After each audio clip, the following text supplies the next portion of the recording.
ગાંધીનગર કોબા ખાતે આવેલ પ્રદેશ કાર્યાલય ભાજપ કમલમ ખાતે પ્રદેશ અધ્યક્ષ જગદીશ વિશ્વકર્મા સહિતના મહાનુભાવોએ સ્વાતંત્ર્ય પર્વની ઉજવણી કરી તિરંગો લહેરાવ્યો હતો. હવે જોઈએ ગાંધીનગર આમતક ન્યૂઝ બ્યુરોનો એક વિસ્તૃત અહેવાલ. ગાંધીનગરના પ્રદેશ કાર્યાલય કોબા ખાતે સ્વાતંત્ર્ય પર્વની ઉજવણી કરવામાં આવી હતી. પ્રદેશ ભાજપના પ્રમુખ જગદીશ વિશ્વકર્માએ ધ્વજવંદન કર્યું હતું. કમલમ કાર્યાલયને તિરંગાના રંગોથી સજાવટ કરવામાં આવી હતી. ભાજપના મોટી સંખ્યામાં નેતાઓ ઉપસ્થિત હતા. તમામની ઉપસ્થિતિમાં પ્રદેશ અધ્યક્ષ જગદીશ વિશ્વકર્માએ તિરંગો લહેરાવ્યો હતો અને ખાસ કરીને સ્વાતંત્ર્ય પર્વનું મહત્ત્વ પોતાના પ્રાસંગિક પ્રવચનમાં કીધું હતું.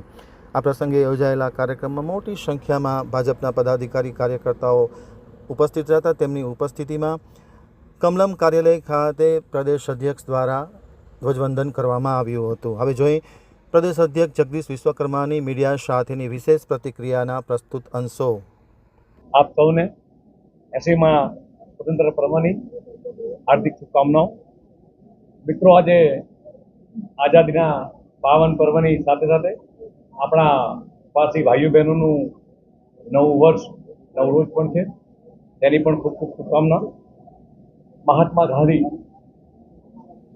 ભગતસિંહ, નેતાજી, સુભાષચંદ્ર બોઝ, સરદાર વલ્લભભાઈ પટેલ, ચંદ્રશેખર આઝાદ અને લોકમાન્ય તિલક જેવા અનેક મહાન દેશભક્તોના સતત સંઘર્ષ અને બલિદાનનું પરિણામ એ છે કે આપણે આઝાદ ભારતમાં જીવી રહ્યા છીએ.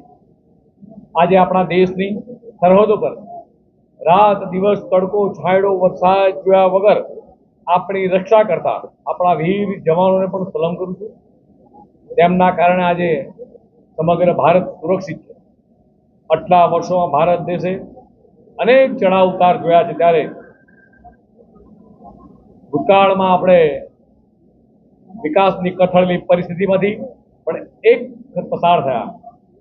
અભૂતપૂર્વ વિકાસ સાધવા સુધીના સમયગાળામાં દેશ એ આજે જ્યારે સાક્ષી બની રહ્યો છે, ત્યારે મને કહેતા ગૌરવ થાય છે કે આપણા લોકપ્રિય પ્રધાનમંત્રી માનનીય નરેન્દ્રભાઈ મોદી સાહેબના નેતૃત્વમાં દેશે છેલ્લા 12 વર્ષમાં એ સર્વોચ્ચ પ્રગતિ જ્યારે સાધી છે, ત્યારે પ્રધાનમંત્રી શ્રી મોદીજીએ વિકસિત ભારત એટ 2047ના નિર્માણ માટે જે સંકલ્પ કર્યો છે તેને સાકાર કરવા ગુજરાત પણ કટિબદ્ધ રીતે જોડાયું છે.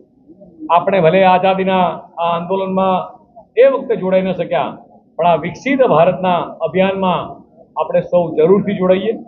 પુનઃ આપ સૌને સ્વતંત્રતા દિવસની હાર્દિક શુભકામના પાછું. જય જય ગરવી ગુજરાત.